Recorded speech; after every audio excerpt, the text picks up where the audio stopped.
বিসমিল্লাহির রহমানির রহিম। আসসালামু আলাইকুম ওয়া রাহমাতুল্লাহি ওয়া বারাকাতুহু। আশা করি সকলেই ভালো আছেন। আলহামদুলিল্লাহ, আল্লাহর কাছে অশেষ শুকরিয়া যে আল্লাহ আমাকে উমরা করার সুযোগ দান করছে। আলহামদুলিল্লাহ।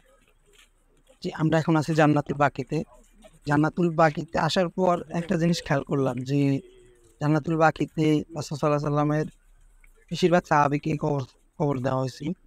মদিনার মানুষকেও কবর দেওয়া হয়েছে। তো মদিনার মানুষের আর রাসূলের সাহাবীদের কবরের মধ্যে কোনো পার্থক্য নাই। বুঝাই যায় না। আমাদের দেশে হয় কি? আমাদের দেশে মানুষ একজন মারা গেলে তার কবরের পাশে দেয়াল উঠায়, টাইলস দেয়, তার ফ্যামিলির নাম, তার বাবার নাম সবকিছু লিখে রাখে।